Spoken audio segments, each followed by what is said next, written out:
देवंकर 125तम जयंती उत्सव बरेण्य सभापति रामचंद्र मर्दराजा देव जयंती पालित टाटा बैंक छक स्थित केसी पब्लिक स्कूल परिसर में राजा बहादुर रामचंद्र मर्दराजा देव 125तम जयंती पालित होती। अवसर में संध्यार आलोचना चक्र सह सांस्कृतिक कार्यक्रम परिवेषण कर कार्यक्रम में खलिकोट मर्दराजा सांस्कृतिक परिषदर संपादक सुधांशेखर साहू, उत्कल संस्कृति विश्वविद्यालय कुलपति प्रोफेसर डाक्टर प्रसन्न कुमार स्वाई, अवसर प्राप्त प्रोफेसर आदिकन साहू, सम्मानित वक्ता भाव प्रोफेसर मन्नथ पहाड़ी जोगदे बेले केसी पब्लिक स्कूल अध्यक्ष अशोक मिश्र एवं ख्यातिनामा उद्घोषक हृषिकेश पाणीग्राही प्रमुख उपस्थित रही। प्रोफेसर आदिकन साहू सम्बलपुर विश्वविद्यालय जे अवसर प्राप्त प्रोफेसर आज आमर रामचंद्र मर्दराज जन्मतिथि केते कुलर माणिक होते से आज आबाल वृद्ध वनिता भुवनेश्वर केवल नुहे खलिकोट केवल नुहे सारा ओडिशा रे प्रणाम जनाऊँ से स्वर्गवासी आत्मा को अभिनंदन जनाऊँगी। मु पिलाटी दिन शुणी आसी कवि सूर्यर भूमि, ये हूँ कवि सम्राट भूमि, संगीत भूमि, विभोर कर भूमि।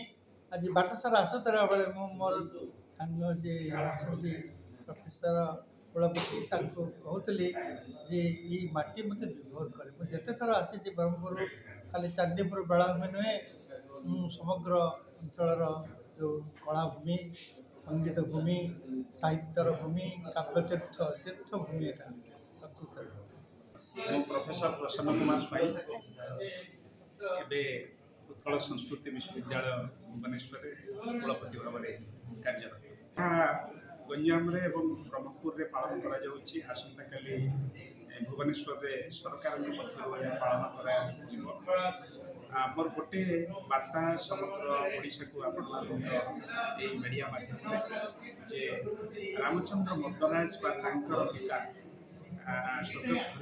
मर्दराज मैंने प्रकृत अर्थ में जड़े जड़े राजा नाने अत्यंत प्रजानुरंजक व्यक्तित्व थे एवं प्रजा मानकर सर्वांगीन विकास एमाने ध्यान देते। से संस्कृति हो, से परंपरा हो, से लोकजीवन हो, से जलसेचन हो, से शिक्षा हो, सब क्षेत्र में अवदान बहुत गुरुत्वपूर्ण थिला एवं सारा ओडिशार एवं आधुनिक ओडिशार विकास ये भाव राजा अवदान थिला जहाँ आज भी भाविले आमको आश्चर्य होगा पड़े। तेणु आज परी एक पवित्र दिन में मुझे जयंती समारोह में जोगदे कृतार्थ मन करुँच, धन्यवाद जनाऊँ। विशेष भाव में सारा ओडिशार युव गोष्ठी निकट में वार्ता पहुँचू एवं भितर से महाराजा प्रेरणा आसू केमिति आगामी दिन में एक समृद्ध ओडिशा गठन करें एवं अस्मिता ओडिशा केमिति आहरी आहरी आगक समृद्ध हम से दिगरे कार्य करेंगे। ये हूँ आपण मानक माध्यम सारा ओडिशार जनसाधारण प्रति निवेदन। धन्यवाद।